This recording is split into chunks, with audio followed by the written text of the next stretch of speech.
Right. All right. Hey everyone, it's Dorka, and welcome to another live stream. In this one, I'm going to be doing another interview, this time with another mangaka in the making. He should be in soon, but in the meantime, he is working on his own manga. And like always, I love meeting other creators who are striving to create their own works. So, hold on. Okay. And yeah, once he gets here, we'll get started. But hope everyone's having a good New Year so far. I know things are kind of crazy already, but try to just stay optimistic where you can and find things that make you happy so you don't get stressed out about things that are going on, and just hold out hope that the year will get better. Let's see. Yeah, that's all. Okay.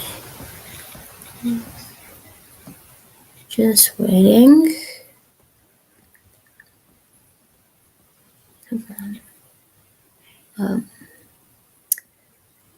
So actually, let me go into the theme. So if you see by the title, it's about what does it take to make your own manga, and that's why I'm really excited to talk with my guest today. Because if you just go to his YouTube channel, links are in the description. You just see just the videos he makes. He's done a lot of live streams of him drawing, and you just really feel like you're going on the journey with him as he's creating his own manga. And actually, he just did a reading of the first chapter on his channel, and that's his latest video. So a lot of work goes into making any comic project, whether it's a full-on like graphic novel that's over 100 pages, or it's even a short 30 to 22 page comic. It's not easy to do. So yeah, that's kind of what I want to focus on today. The video is just, what does it take to really get it done? It's easy to start. Sometimes it seems it's easy to start projects, but it's hard to finish them and see them through to the end. So, what do you do to make your dream come true the way you hope it does? Let me see. Let me double check. I might need to resend the sharing link. Oh, did you miss it? Okay.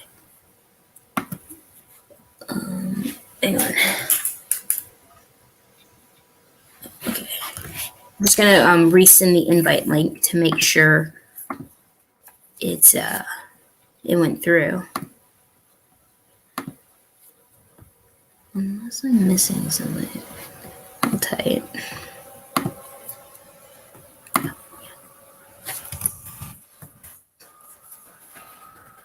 Okay, he's ready. He just messaged me, and so should be jumping in soon. And I see we have a viewer, Comics on Lockdown. Hello, thanks for showing up, for checking out the video. Really appreciate it. And also thank you to anyone who's catching this on the replay as well. Hopefully there'll be some good stuff in here for you that'll get you motivated, inspired, or more information, especially if you want to start your own comic project. Hopefully hearing from other creators who've already started will help you figure out what you need to do. Oh yeah, StreamYard is pretty tricky. Yeah, it's been okay so far. It's just making sure the link make sure the link is sent. It's usually okay. I haven't had any trouble with it personally, especially even just in my latest live streams. It's been working pretty good. So just making sure it's just making sure the links are sent and things like that.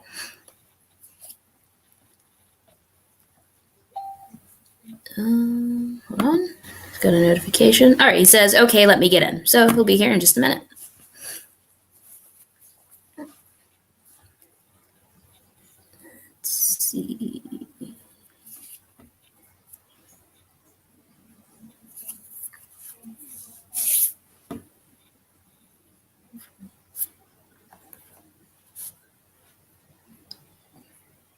Let me close this window actually, because I don't want to have too many tabs open in case that slows down my internet.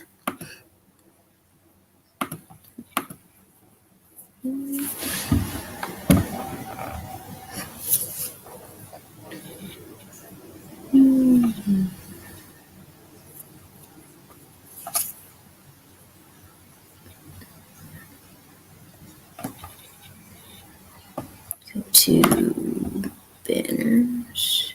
Let me make sure.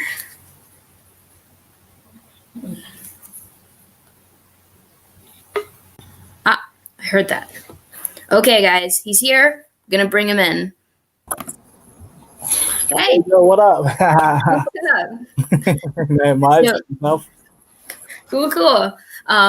So guys, this is Gabi, or tell us how you prefer to be called, but this is my guest. He's a creator of Me the Mumbie manga, and I'm gonna let him do his own introduction a little bit better than that.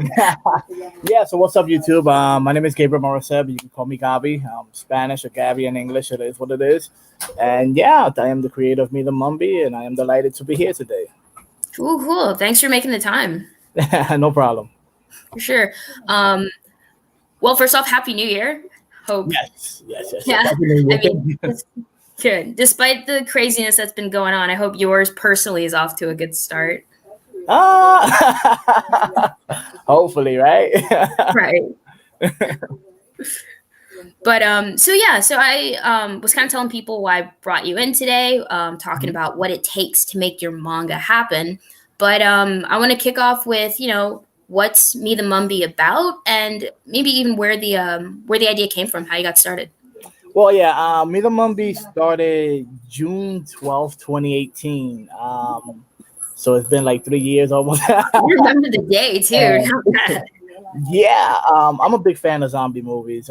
Ever since I was little, I was like the weird kid that used to like zombie things here and there, and mummies as well. Like the movie The Mummy, I remember when it first came out. Oh yeah. We had went to the movie theaters when I was little, and it just like blew my mind. Like, oh man, I don't know. I've always been weird with stuff like that. When I see those type of like gore type things, I've always laughed. I've never cried. I've never had nightmares. I don't know why. Yeah, well, nice. But yeah, so one day I was dreaming, like no lie, I was dreaming, and it was like some weird zombie apocalypse type situation, and I had woke up, and after I woke up, now before I even start with that, I did a comic when I was like 13 years old. It was called Manga Generation back then, and that's where a lot of my characters even come from as well. Like the secondary main was just Pollen; he was the main character back then, and a whole bunch of crazy stuff, right? Mm-hmm. But like I said, that was when I was 13. I had no idea how to do comics, how to do panels or anything, and somehow I did like 36 chapters. but each chapter was like, I don't even remember how long it was. It was like 12 panels each or something like that. I don't know. It was some weird stuff. So okay, so fast forward, and I wake up and I have the dream, and I was like, wow, and then I started to think. I was like, there's a lot of hybrid situation out there, right? It's like half vampire, half werewolf, and half that. And I was like, but what would it be like to be, half mummy, half zombie? I'm like, they both have similar characteristics, but at the same time, they do not, because a mummy is a person that's, of course, been living and has died and been preserved and then wakes up, like thousands of years later, a million years later. And for some reason, every time they portray a mummy, the dude has like some type of powers, right? But they retain all the information of what they used to be back then. A zombie, you get bitten, or you get, I don't know, something with some type of depends. Get bit by something. Or you lose all the recollection of who you are, right?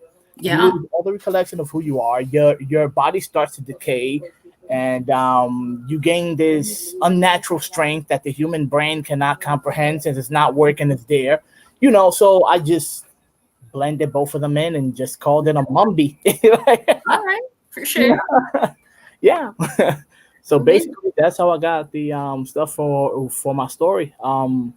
The dude could talk, of course, since the mummy aspects. He doesn't know who he is since the zombie aspects. Mm-hmm. That's why the whole story is about this one character trying to recollect his memory of who he is or who he used to be in this world where he's like the most craziest thing that everybody hates, basically. Okay.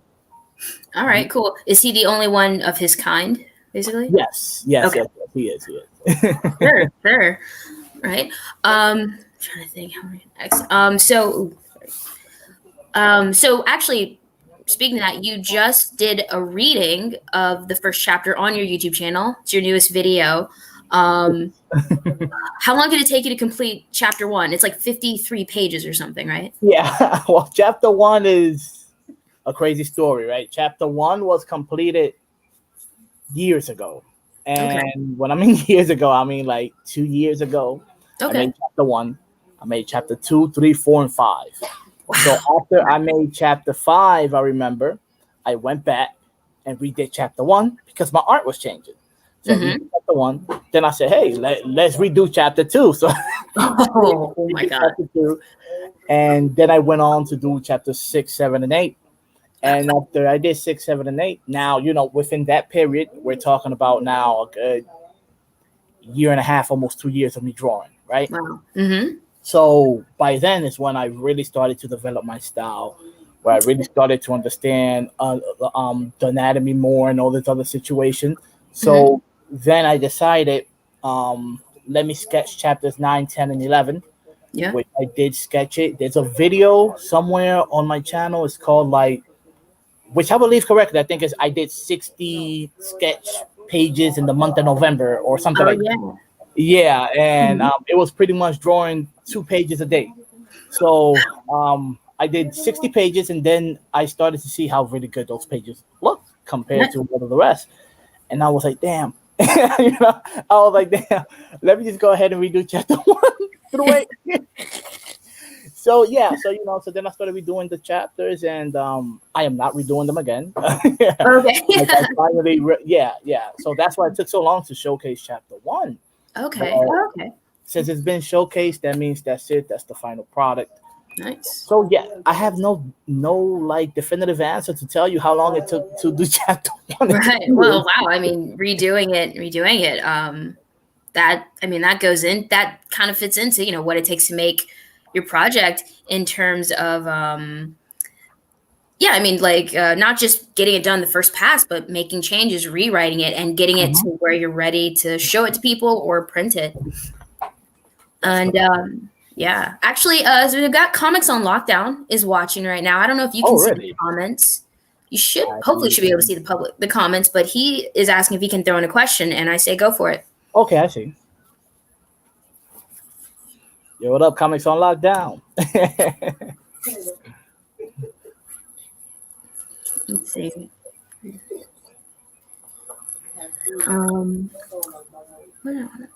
So, I'll wait for his question first, but I know what I want to ask you next. Kind of a two-part, 3-part question. Okay. Let's see.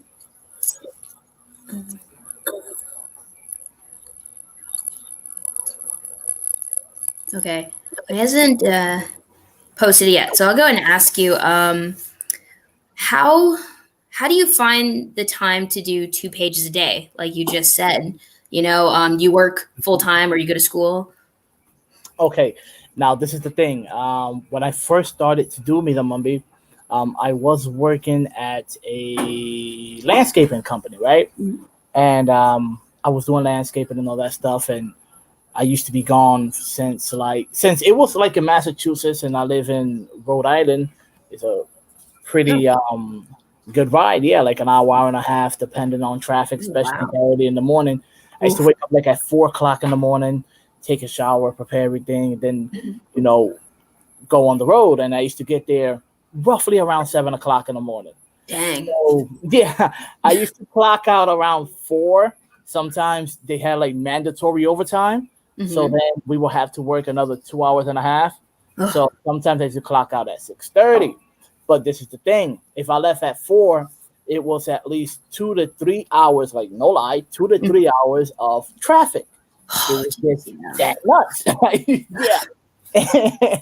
And if I left, then if I left at 6:30, it was like an hour and a half of traffic. So either way, I used to get around the house like around 7:30 at night or 8 o'clock at night. So it was just ridiculous, right? Yeah. They were the whole entire day working. So during that time period, I started to do my story, right? Come up with the concepts, world building, characters, and the stuff that I've always said is if you work 10 minutes or even 30 minutes a day trying to do your stuff, at the end of the month, you have a lot done, right? And that's the rule that I've always followed. And I will always make sure to write something or to draw something or think of something for 10 or 30 minutes throughout the day, literally every day. I did that for like a year and a half. And I created the whole story, the characters, how they would do, the powers, all their roles. And I storyboard, I wrote and storyboarded 8 chapters throughout this whole situation. And like I said, I did chapters 1 through 8. And then after that, the whole situation came down. Something happened in my life. I stopped working, and then right after that, bam, here comes the COVID-19. So yeah. So I have a whole bunch of free time, but at the same time, it's not like if I work all day throughout the pages. I do different things, And the way that I do it is that throughout the day, you sit down 10, 20 minutes. You sketch something, you draw something, you leave, and you do something around the house. It's either clean, it's either cook, it's either wash, it's either a whole plethora of things. And life still gets in the way. It gets in there. Yeah, and you keep coming back to it. And then at the end of the day, even though you did not sit down for an hour, 2 hours, or 3 hours, or 4 hours at one time, you will be surprised. You get a page, you get 2 pages, you get 3 pages done. For sure. Yeah.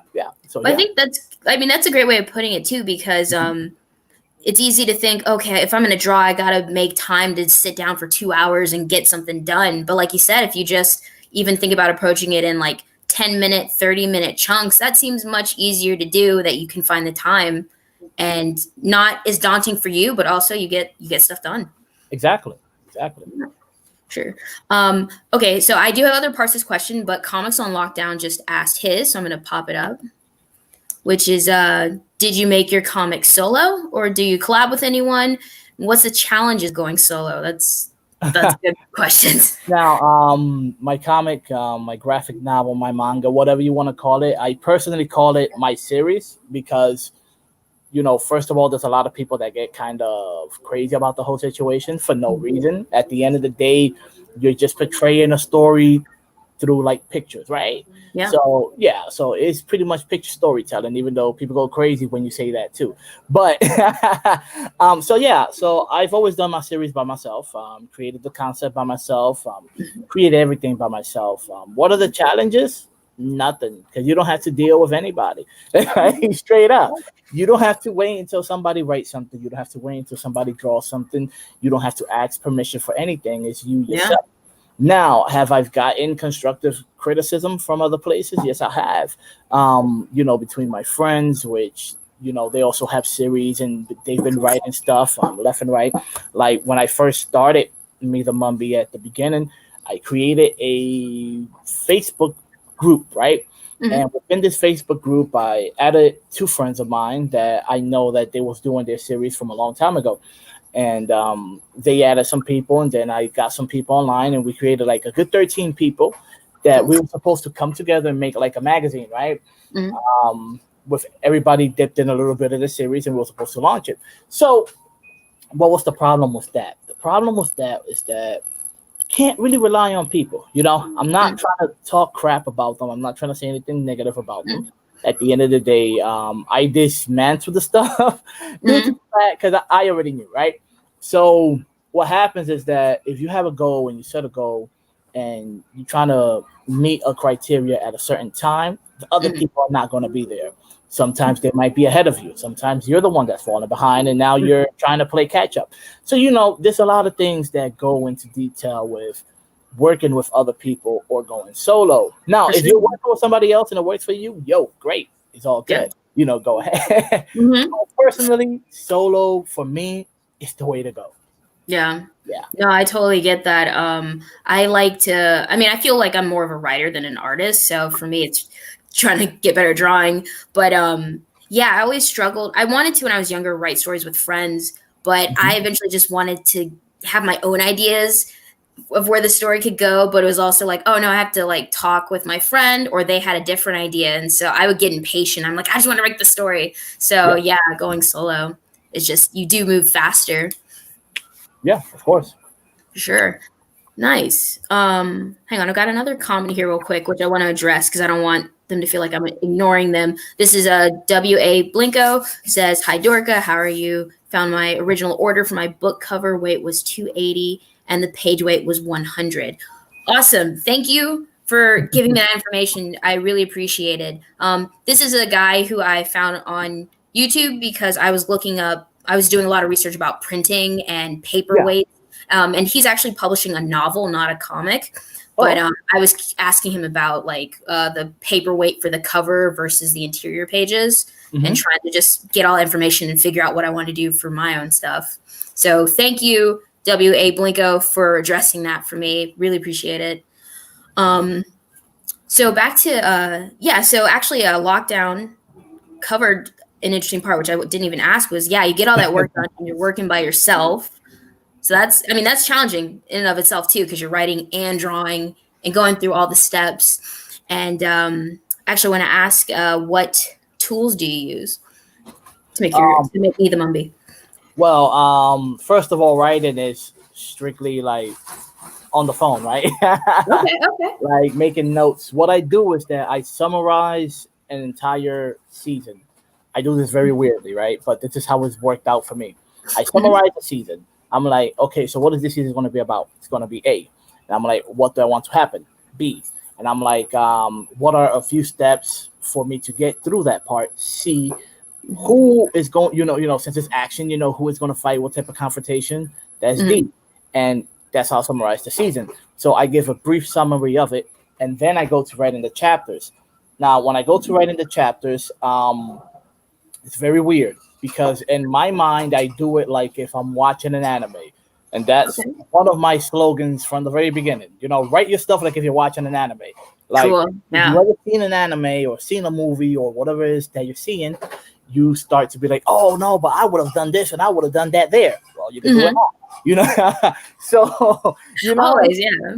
yeah. So what I do is that I start to go through the story. Also, it helps if you are able to tell a lot of stories. And what I mean about that is that there are some people, no offense to people, when they're trying to tell you a story about what happened in their life, they're like terrible at telling you it, right? And they go through like ins and outs that I just do not understand. But there's other people that are just born with the gift of they go, bam, bam, bam, bam, and they depict it Hmm. so good that you actually see it in your mind. So Okay. that's the way I write my story. I go from like point to point to point. Like if I'm literally telling you a story, and then whenever I think that it's a good stop, a good chance to stop, I just stop and then go Yeah. to chapter two, and I pick up from that, and I keep going until I reach part D of A B C D. Boom, and right there and then that's when I realize how many chapters are in my first Hmm. season. Okay. Or yeah. So pretty much that's how I do. That's All how right. the writing part goes. The drawing part. As you can hold up, I got something prepared right here. This is my storyboard, right? This is my story. Nice. Now you can barely see it, but this is my storyboard. Whew. That's a lot of pages. I can see that's a lot of pages for sure. Yeah. Now in each page, I draw 4 pages. I don't Okay. know if that makes sense or whatever. Like I said, when I first started doing this, I did not look up videos of how to do this or how to do that.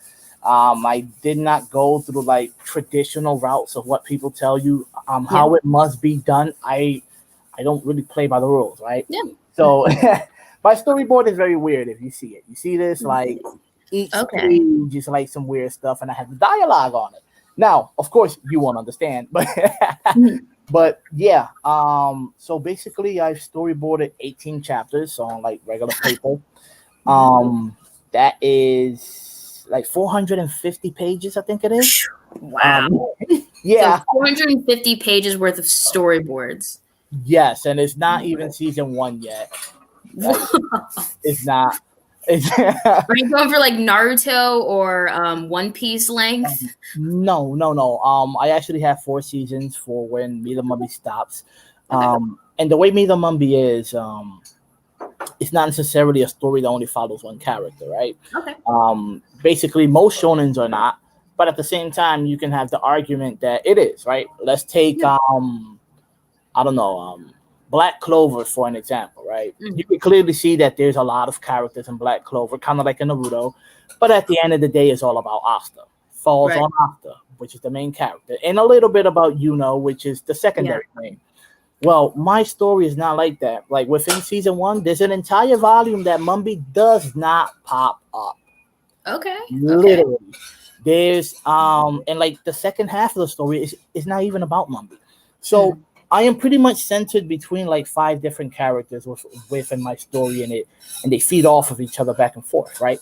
Okay. And so yeah, it's something very weird. I don't know. You might call it unorthodox or whatnot. I don't know, but that's the way I've gone down the route. Not for sure, man. Not opposed to some unorthodox these days because it feels like a lot of people are just, I'm mostly thinking movies, but like rebooting and doing sequels and they're playing it safe. So anything that does unorthodox, I think is like a welcome, is nice once Yeah. this time around. And like the main character, he's not like this happy-go-lucky dude. There's Right. no such thing as plot armor. You would never see Mumbie win from plot armor. Never. Mumbie Okay. is this underdog dude within the realm of a whole bunch of super-powered people, right? Mhm. And he real deal wins because well he doesn't win all the fights, and you can clearly see that throughout the story. But the way that he wins in the fight that he's supposed to win, he wins through, like legit reasoning, right? Right. So yeah, the other tools I do use for sketching wise, of course, is any type of pencil or any type of multi pencil that you can have. It doesn't matter what it is, right? Ink wise, I go with Sakura Micron pens. Cool. I only use 01. I do not use all of the pens. I literally use 01s for the characters, for the backgrounds. Now, I also dip into 08, which is like the bigger one, but Yeah. that's only to like make like the word bubbles and the paneling of the sides. And also if I want to show something within the panel that's closer to the camera, that's when I use 08. Or like when I have a person like popping out of the panel so that you can see that he's outside of the panel, and that the background or whatever that's back there is not really interacting with its character, it's pretty much just showcasing him. Okay.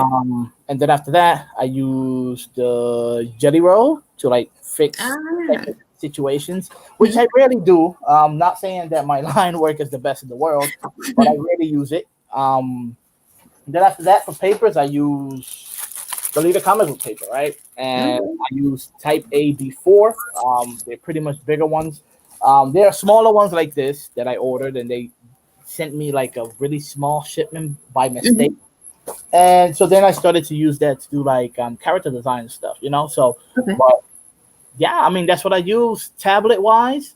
See, because I work between digital and traditional. All of my pages, all of the stuff is traditional. Then after that, I erase it, I scan it in. The type of scanner that I use is a Plus Tech, I think it is. Yes, the Plus Tech is very big. It takes size A paper, which is the really really big one, which is like the one the comic book people use. Good. I think it's like 14 by 17 big.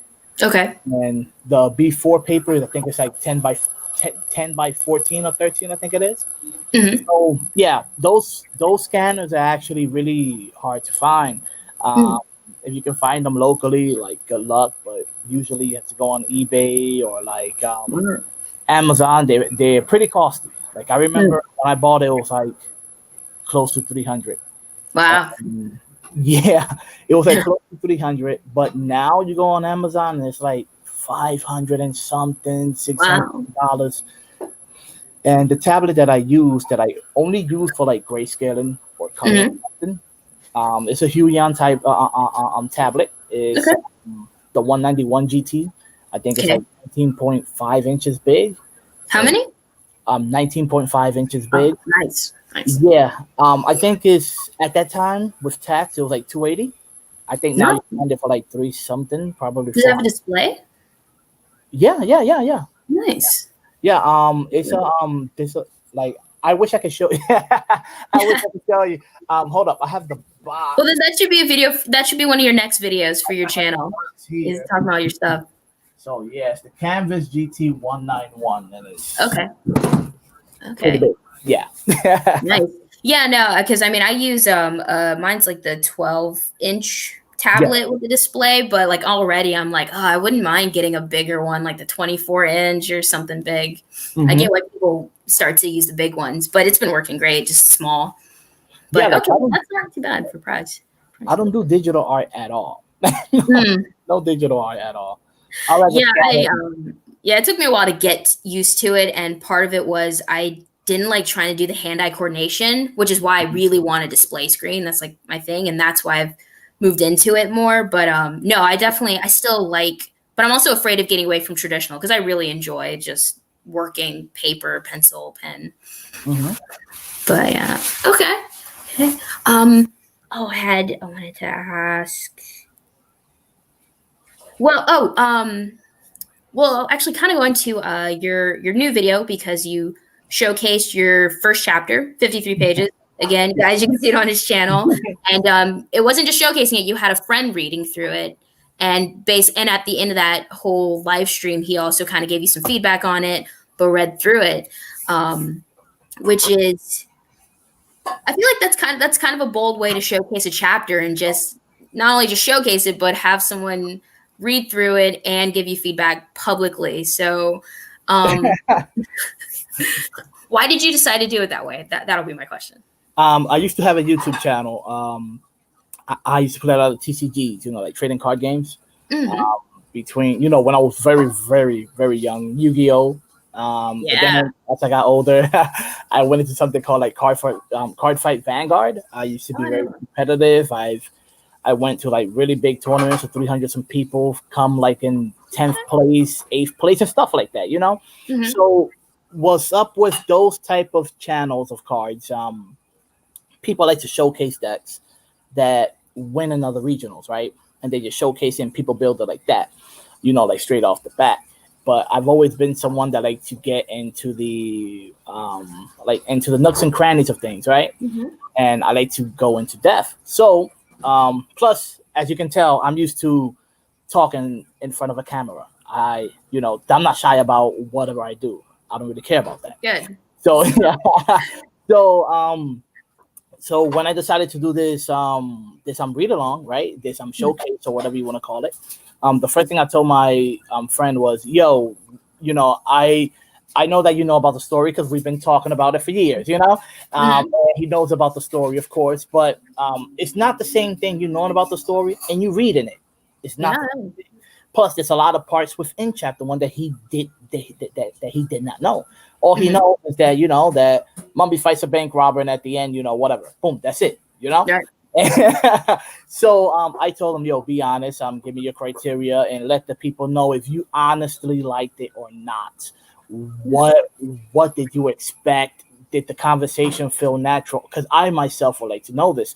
And since my whole channel was about going through the process with me, it wasn't about me like giving you advice, even though I do have a couple of advice videos, which I would never ever do again. Yeah. Because I'm a person that you could give me advice and I'll take like 30% of it. And I get that. Which is good. I mean, that's not a bad thing. Out of that 30%, I might run with a 2% from it. Like, you feel me? Like something like that. So I stopped the advice and I was like, whatever, just join me in my journey, which I started to do less and less videos because I didn't want to document every single page and every single part. Because then when I start to release the chapters or release the book, you already seen it, So I was like, okay, let me cut it down, and now let me put it to every time I do a chapter, let me showcase it on the page, etc., etc. Okay. So that's why there's the feedback. That's why there's the thing. Plus, on top of that, it's something natural. It's not something that I'm like, oh yeah, whatever, and that I'm faking it and be like, this is the best story in the world. No, that's up to you to decide. That's up to the reader. So that's why I wanted for my friend to tell me an honest opinion. An honest opinion on the reader perspective. Yeah. and he did a really good job of it. Yeah, it was fun. I had fun. It was an entertaining, not only getting to see the artwork, but just hearing you guys chat and him talking through it was good. Yeah. Because we always mess around a lot. There's always a lot of joking going on. But he's also doing his own series as well. He was one of the people that was supposed to be in the magazine. But like I said, something in life happened to him, etc., etc. And but he is a very good storyteller. He has one story that's just nuts. That's very crazy, like crazy concept. Cool. Yeah, I've seen through some of your live streams, you have different. You've had a couple different people like just hanging out with you in your live stream. I know. Is he the guy doing Historia? No. Historia would be another one. He's the one that's doing something called Control. Okay. I don't know that. Okay, I haven't seen him. Give you like a little bit of premise of Control. Basically, if I were to like dumb it down in a summary, right? About this dude that finds, it's about this regular average dude that goes to work, but he's a gamer, and his family's always bugging him about, hey yo, go out there and get a life, whatever. And he doesn't really pay attention to them too much. But he finds this dog and he takes the dog home, and the parents don't want the dog at the house, whatever. So what he does is that he secretly keeps the dog. Then turn out to be like the dog is coming out on the news and people looking for the dog, and there's like $1 million reward behind it. And the father starts acting like a little bit kind towards him because he wants to know the whereabouts of the dog, And and then there's like this crazy stuff that's going on. And at one point he's like passing by the store with the dog, and it was like the regular store clerk that didn't really, talk to him too much or whatever. And around the store clerk comes out the store and he's like, hey yo man, that I've been looking for you, whatever. He was like, yo, but this dude has never given me the time of day, what's up now, but he has not seen that in the news that they're looking for the dog and that there's a ransom after the dog, right? Okay. So the dude has no idea about it. Then turn out to be the dog is like an alien, and so the dog is like this creature. But there's more to it behind it, because in this world, there was like this new type of source of meat, right? And it's literally like that. It's this new type of source of meat that people are selling. But the meat has so many different factors that they even turned it into clothes, into like crazy stuff, right? So sounds like kombucha. If kombucha. Never heard of it. But at the end of the day, people are eating aliens. That's what they're eating. Oh God! Turn out to be, after a while, they turn into the aliens because the alien controls them. That's where it comes to the whole control. It's this crazy, obscene story. Believe me. And then after that, it turns into another twist. Okay. Whoa! But it's some crazy stuff. Actually, Comics on Lockdown left this just now. We're kind of. People are kind when you're sitting on a meeting. Oh yeah, of course. Oh yeah. Actually, to hit on a couple of comments, got some in from. First off, Comics also said earlier that he can't do digital art for the life of me. Yeah, I get it. I felt that way for a long time too. I think. I mean, I enjoy it now, and I feel like for me, it's definitely made me feel faster, a little bit easier to do the comic process. And also just having a decent tablet. Mine's really small and it wasn't expensive, which is compared to like a Wacom. It's an XP pen. And it was just really smooth using the pen and the tablet, and there was no lag. And that also made me more excited to do digital. But I get it. It took me forever to do that transition. Only just now am I doing it. So exactly. And then W.A. Blinko also is saying very brave. And he typed that when you were talking about when you were showcasing your chapter and your friend was reading it. Yeah. And he also says, love Yu-Gi-Oh! Oh, yeah. Yeah. That actually makes me want to ask, what were your trading card games growing up? And are you still into trading card games? Okay, so my trading card games growing up, of course, the very first one was Yu-Gi-Oh! Yeah. Then soon after, I got into something called Duel Masters. I don't know if you know. I remember Duel Masters. Yeah. I remember the TV show. Yeah, so I got into Dual Masters. Of course, I used to play the Pokemon TCG. Um, then after that, I went to the Dominican Republic for a lot of years. Oh, okay. Stopped playing a whole bunch of card games in total. Then I came back to the States. That's when I found out Card Fight Vanguard, which to me is like the best TCG game out there. Card Fight Vanguard, due to the fact that literally, how like in Yu-Gi-Oh and stuff, there's different archetypes, right? And in Vanguard, literally every archetype can mess with like the other archetype. There's instances where you win with just luck behind you. Yu-Gi-Oh is not like that. Yu-Gi-Oh, you have to pay to pay to win, pay to play type situation. Mm.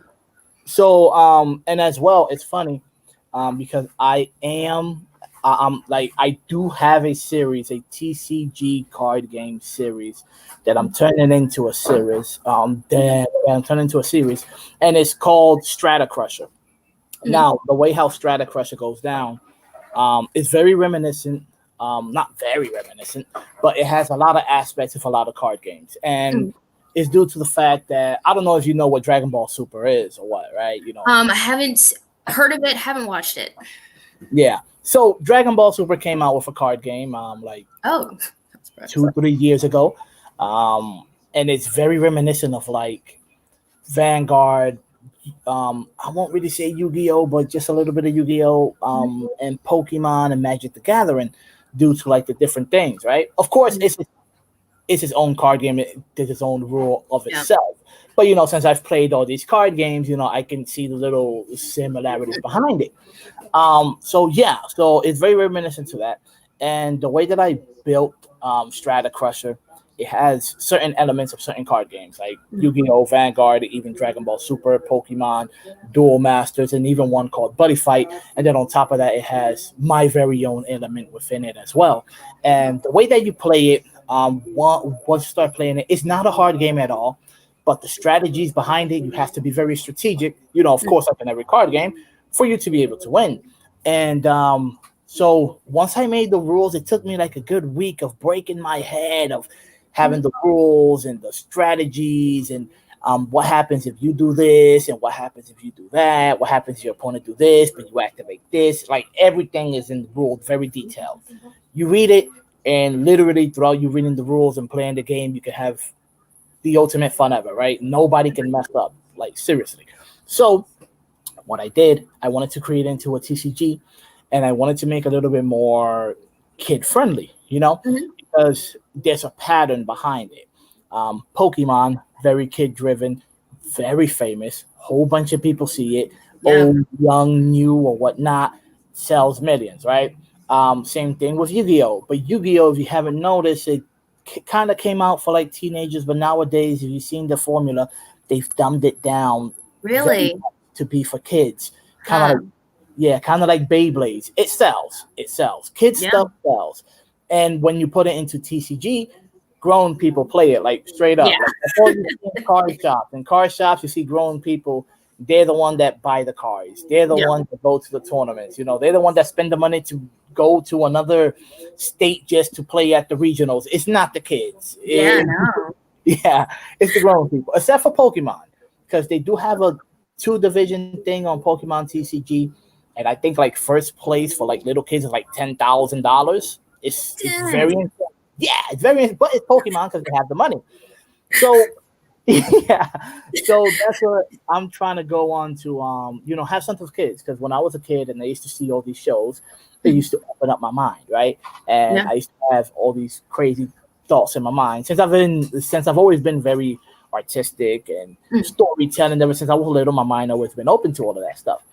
So like the way I have the premise within how I want the story to go, like the series type, graphic novel wise, I have it down to how the characters act, how they play, the whole stuff, and the way my card game goes.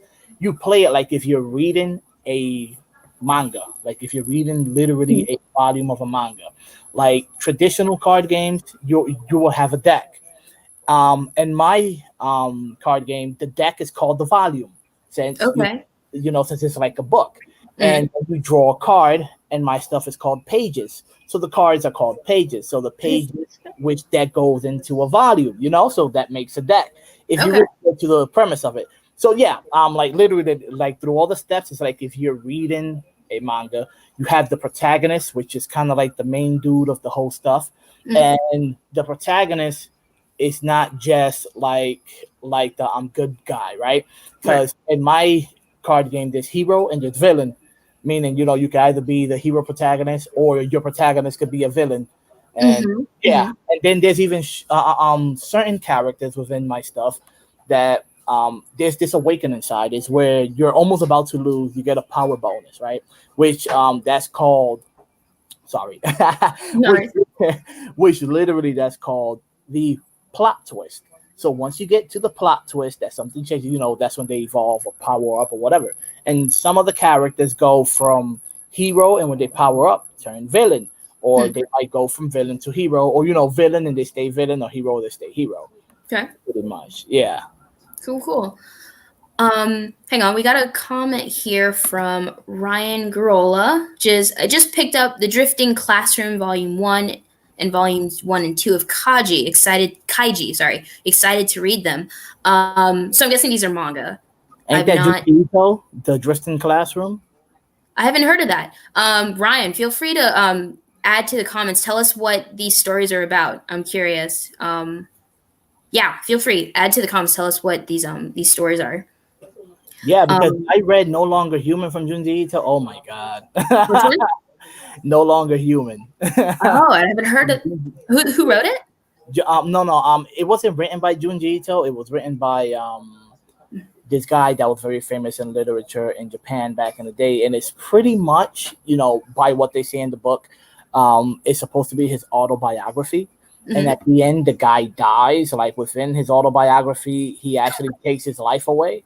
And he writes it in the autobiography exactly how he was supposed to die. And when they found the body, that's how he died, And so this was a very, very famous novel for a long time in Japan. I think it's still Japan's number one most craziest novel. So then Junji Ito grabbed it, turned it into a manga. And it's supposed to follow the exact same story, and the way he depicts it in the oh my god, it's just crazy. And the way that the guy was living his life, I think he was suffering from what you call that stuff that when you see like stuff in your mind, like hallucinations. Okay, yes. He was suffering from like hallucinations because he killed a lot of people. I'm not gonna lie. The dude sounds like Jekyll and Hyde kind of thing. Some crazy stuff. But at the end, Junji Ito does put a twist, and it's kind of like giving thanks to like the author, right? Because once he starts off the book, he actually depicts the ending of the guy dying with his girlfriend, right? That they kill each other. Then he starts off the actual book of what happened in his life. So then at the end, he put like a little thank you for the guy, and pretty much the author meets himself, and it was supposed to be like this is how he would have lived his life if he did not suffer from that. And so they meet each other, and then like the version that did not suffer from the situation finds his version that did suffer from it, and he just sees that his life is just broken down into like a piece of crap, and he cries and feels sorry for him, like stuff like that. It's very crazy. I just ruined the entire book. Spoiler. It's nuts. For sure. Hang on. So, quick thing. Ryan answered my questions. So, The Drifting Classroom is by Kazuo Umez. It's about a school full of kids disappears and goes to a terrifying wasteland. Interesting. Oh, okay. Okay. I've never heard of that. That is all right. I've never heard of that. I'll have to check that one out. Okay. And then the other one was Kaiji, is about a person in a lot of debt forced to gamble with his life. Okay. I have to check. Like, those sound interesting. I'm so behind on. I'm not as up to date on manga and anime as I used to be. I've mostly spent time kind of catching up on old stuff that I either like to watch on Cartoon Network and Toonami, or stuff that I wanted to see. This is like before anime became as mainstream as it is now. Yeah. Which is funny, like when you're talking about all the trading card games and stuff, it's so funny that like just years ago, people would like, you can't make money playing video games. You're wasting your time, and now you can make Yeah. millions of dollars on video games, trading cards, cartoons, and stuff. And everything else, exactly. But okay, But yeah, I'm not up to manga and anime like I used to. And the reason for that was because when I started making my series, I literally said, I do not want to copy any type of thing from anything.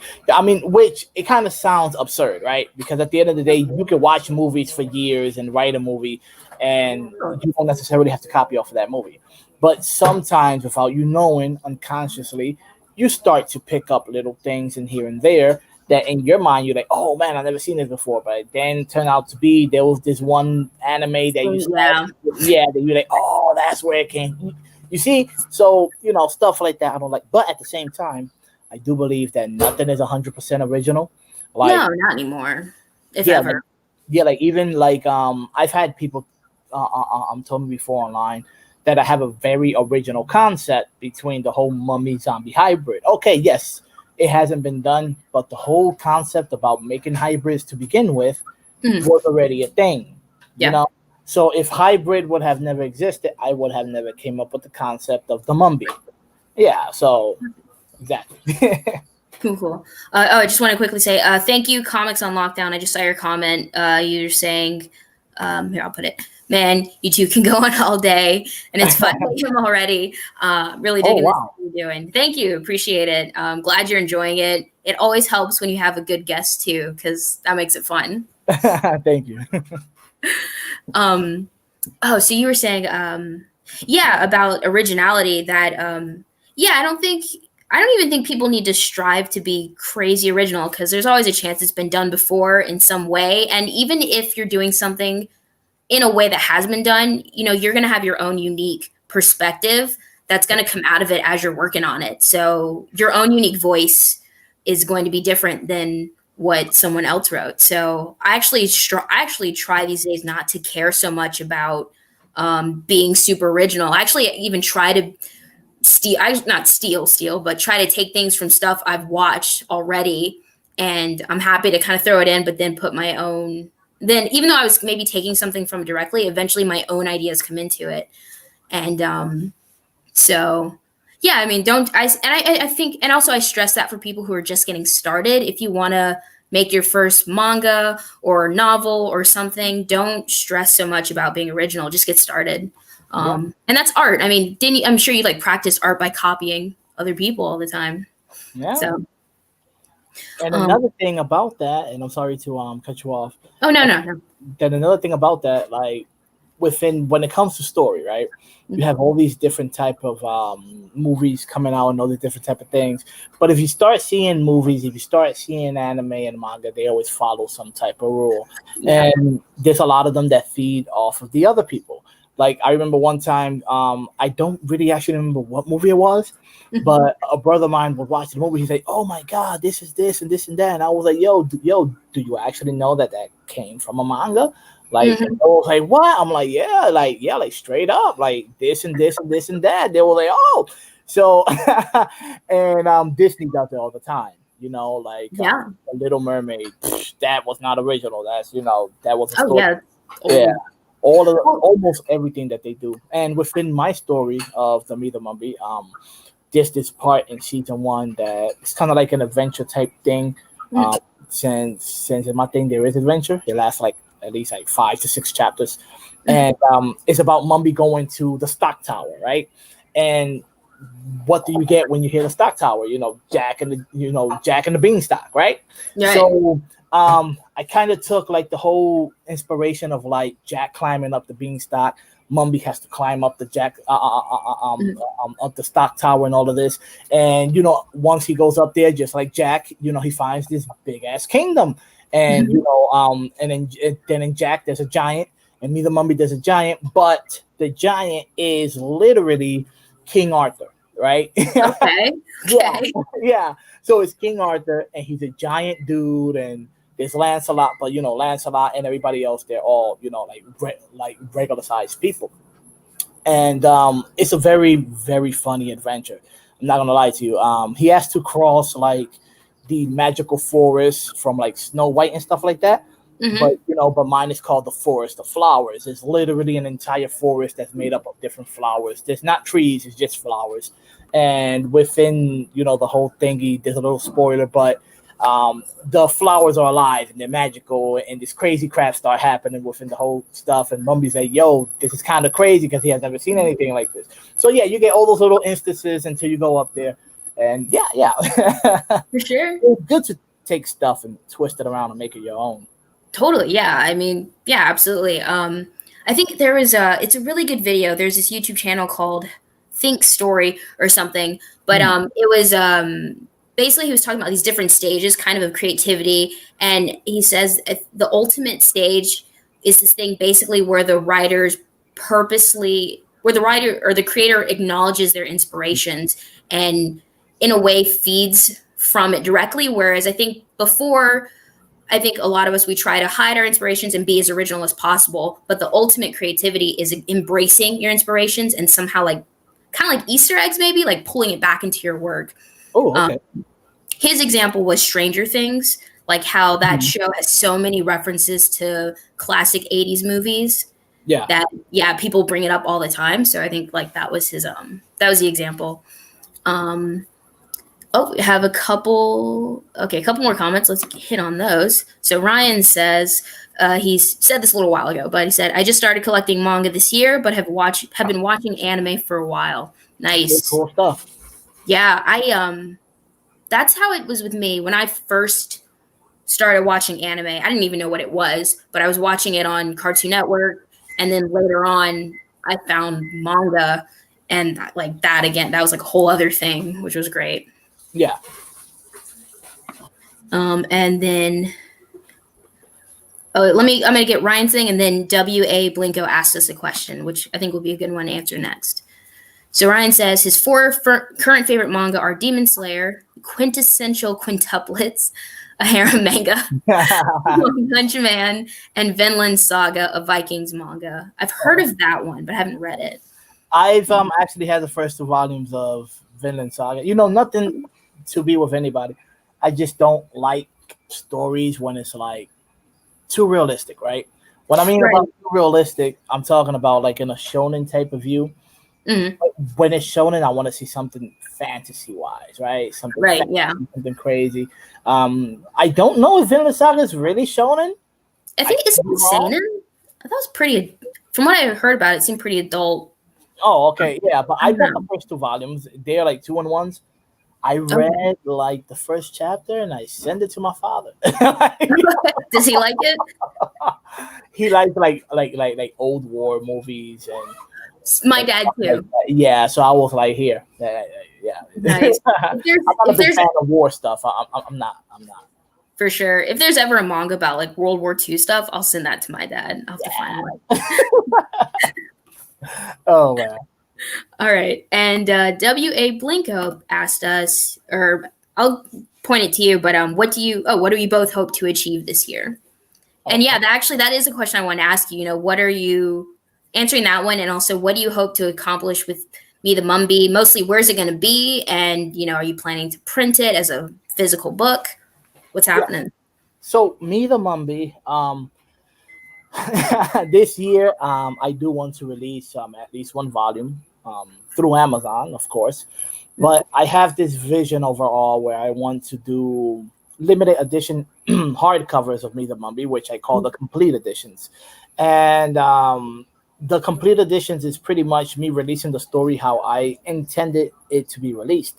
Like my first volume is literally from chapter 1 through chapter 13. Now Oh, it has 13 chapters. In total, is like close to 400 pages. It's like, wow.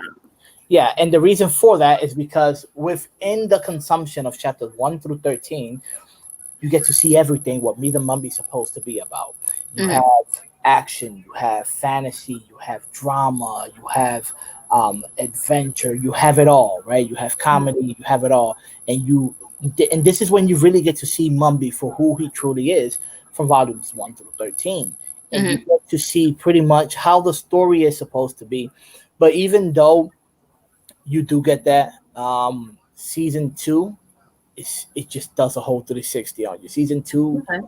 is one of the most realest things that you can see. Like, stuff gets real, stuff gets dark, stuff gets really crazy. Within the story of chapter 1 through 13, you get I'm not trying to spoil anything because I'm trying to go into chapter 2 and chapter 3 in the next, this month and the next month. Yeah, that's right. Yeah. Yeah, and there's some dark stuff going on, but it gets even crazier and even darker. But like I said, throughout the first season, you do get like a breath of fresh air, right? You do get like the fantasy setting and all the stuff. So yeah.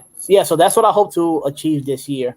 I know for sure that the Amazon stuff is going to come out since damn near done, right? I have literally 8 chapters inked. All I got to do is just scan them in grayscale. That's pretty much where the whole situation is going down to. But I do have scanned in grayscale chapters 3 and 4. That have grayscale. There's been lettered. It's done. I just have to scan in chapter 2 now in grayscale. Okay. Yeah. So yeah, I mean, that's all really. All right. And so you're gonna. Are you going to release? So you're releasing these chapters in videos. You're going to do read-throughs per month, Yes. and then you're going to publish on Amazon, basically, so people can buy it.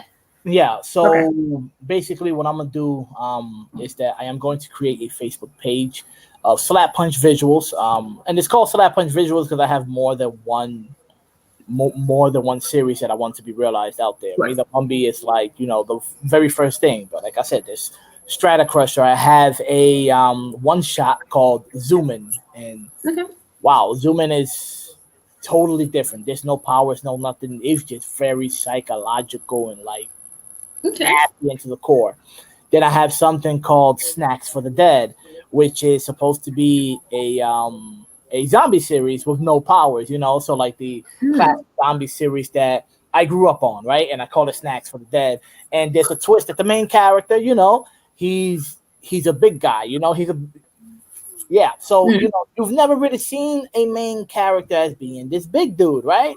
Because the apocalypse makes sense. If you're slimmer, you have a better chance, right? Because you're more worked out, you have more cardio, more everything, so you get to really see this dude struggling. It's supposed to be hilarious, right? It's supposed Can't to be hide hilarious, if you're that big, but at the same time, it's supposed to be gruesome as hell. And it's just crazy. Like I have like the very first part written. It's supposed to be like 100 pages, 150. I could do that like in a year, like really, but it's just me taking time out to actually do it. right? So, yeah, I have a lot of different little projects that I have to keep doing. Like I said, Me the Mumbie is gonna be 4 seasons. So once I'm done with that, I get to do Snacks for the Dead and Zoom In, and then possibly go on to Strata Crusher, which is not going to be now. Actually, yeah, that is something I did want to ask you. Is for one, like especially it was when you were talking about Stratocaster and the card game. Do you? I guess one is, how do you stay focused? Are you staying focused on just one project, Me the Mumbie, or are you jumping on some other stuff? And then how do you stay focused to finish? Everybody jumping on some other stuff. It's so tempting to want to go start something new. At least for me, like you always got new ideas start coming to you when you're working on the one thing, and you gotta finish something, or if you can make the balance. How does that work? Yeah. So this was going on. When I start to do my stuff, I have different steps, right? I have different things going on. So basically, I have like throughout the year, there's 3 months, 4 months throughout the year where I'm just literally writing. No drawing, no nothing, just writing, trying to put a story together to start going into like storyboarding, right? Okay. Oh, give me one quick sec. I just want to say thanks, Ryan, for watching. Enjoy football. I guess sports is going back on now, but appreciate it. He said he subbed. So you guys were pretty heavy. Okay, thank you, Ryan, for real. Okay, dude. Have a good one. Peace out. Stay safe. Yeah, definitely. So you were saying. Yeah, going back to the question, like I said, I have different methods of working. So 1 month I am literally sketching. The next month I'm only inking, the next month I am only scanning in and grayscaling to get that done. So Okay. that's how I work. So in the month that I'm sketching, it's just sketching. There's no other type of story that's going through my mind whatsoever.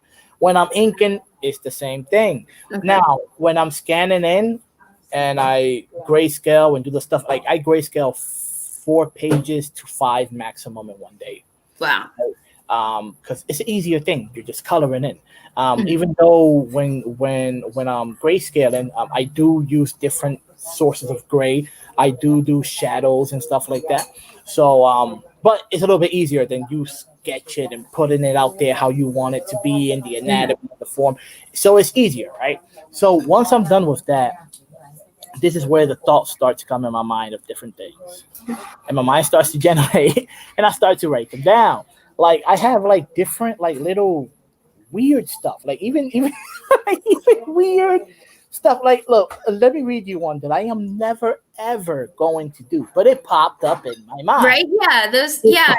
You always have those ideas that you like, but you don't know if you're going to be the one to make it or Not someone like else. I like it. It's a funny premise. Mm. Personally, me, I am never gonna make it.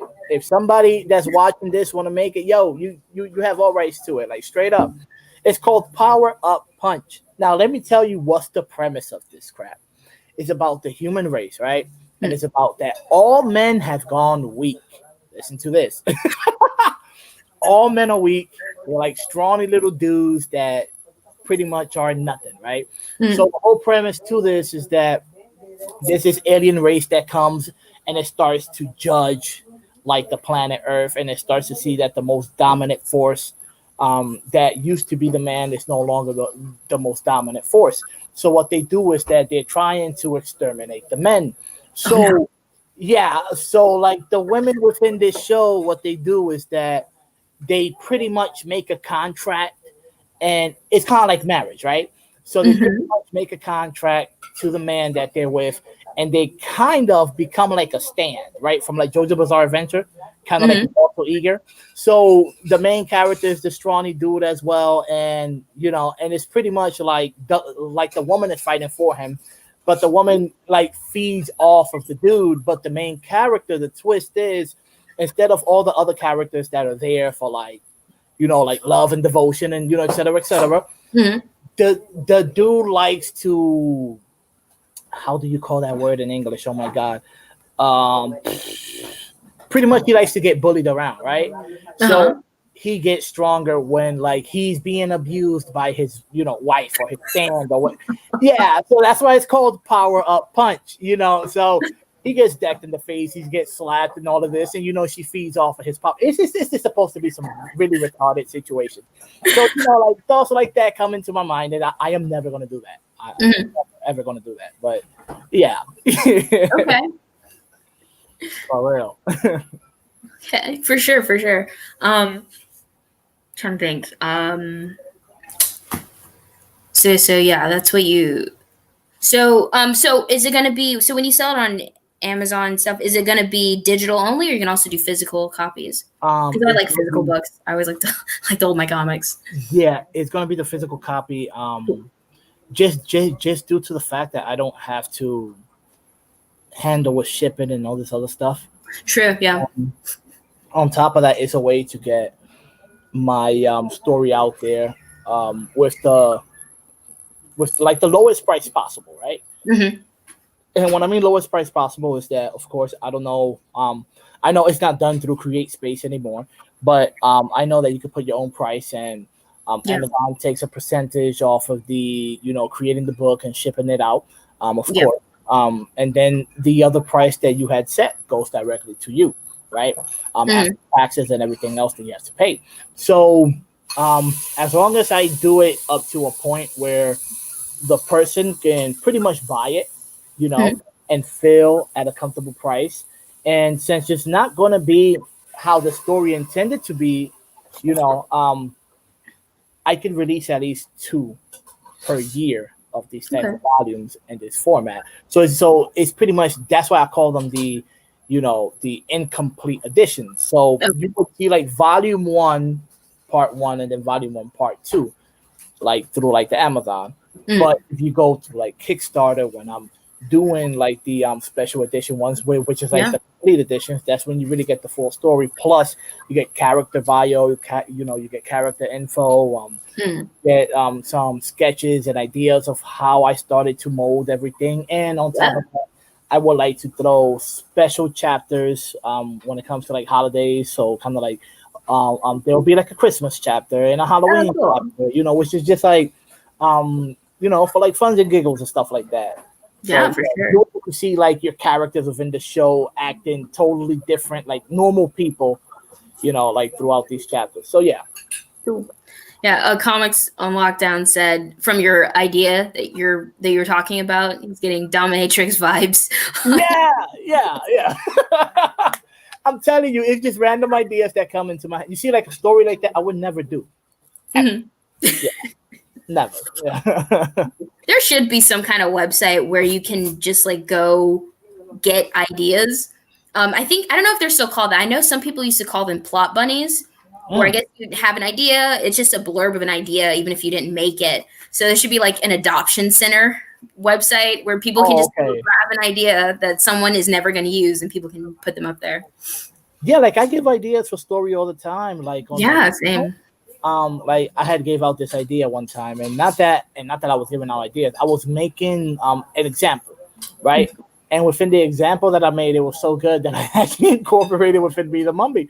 And if you look back at the videos, you can actually see it. I was, because I that they tell me that I have like these ridiculous how you call this, like like when you're trying to make an example out of something, you be like for an example, Pikachu is a Pokemon that whatever, right? Mm-hmm. I come with some insane crazy stuff, but that's just how my mind works. So I was given an example one time on my channel, and I was like, yeah, because when you start making stories, you might need to have like a subplot or whatever, that goes into the main plot of the story. And one of my examples, like for example, you can make like this one plot where they have to go and like fight this leprechaun, and the leprechaun is a dark dude that had created the rainbow, and he's just leading people throughout the rainbow. And further that they go in, they start to see that the rainbow starts to turn black. And Oh God! Yeah. And when the rainbow turns black at the end of the rainbow, instead of finding the pot of gold, they find a demon, which is the leprechaun, and he snatches their soul away. Dang. So that was an example, I incorporated into Me the Mumbie. I'm telling you, season 2 is coming really dark. Like it's coming dark. Between that plot, I did make a lot of different changes of it and how it goes down. It's just nuts. Like there's this one scene that you be like, oh man, that's kind of crazy, but and yeah. There's a lot of crazy stuff going on in season 2, which is written, by the way. It's already written. I just now turned it into storyboard. Yeah. For sure. I don't want to hold you up too much longer, but I do have at least, so far I can think of just one more question right now. Mm-hmm. Kind of going off of the question about what do you want to achieve this year, but really what's your ultimate, what's like your perfect dream? Like, let's just say it would be given to you. Like all you had to do is ask for it and it would be given to you. What's like your ultimate dream, either, I guess, say for life or even for your art career? Like, do you have something? I don't know. Yeah, like ultimate dreams. I don't know. I mean, I just want to get the story out there. As long as it could be 100 people that got it, or 50 people that got it. As long as they like literally enjoy it, because that's what I like to do. I like to see people. Like there's two different type of people. There's people that reach fame just because they want to be famous. There's people that reach fame doing what they like to do, and just the simple fact that they want to see other people enjoy what they like to do. So that's the type of person I am, right? I've always had a grand satisfaction where people read my stuff or listen to my stuff, and they're genuinely happy, right? They're like, oh man, you wrote it, whatever. And I'm like, oh man, I'm glad that you actually liked it. Like before I started doing comics, I used to do songs in Spanish over there in DR. I had a manager, I had a whole bunch of stuff. I was going on live TV. Okay. They was doing interviews. I was playing at places. It was crazy because I was walking down the street and like there's people that actually noticed me. Like, hey, yo, move for your move. I'm like, yeah. I'm like, so stuff like that. And there's some We crazy. got a celebrity on. I have my first celebrity guest. All right. Nah, don't say that. Don't say.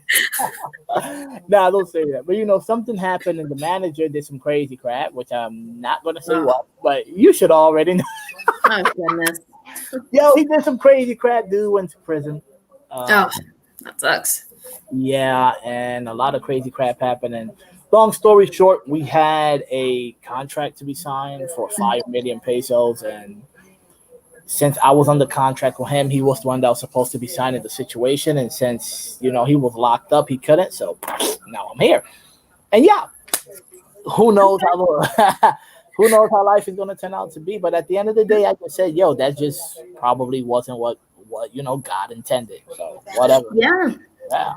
Yeah, that's definitely a lesson I feel like I learned in 2021. Like whether something did or didn't work out, like you can look at it as just a change in direction, not like a failure or something, or something better comes along after. And yeah, like you're just being pushed into a new place.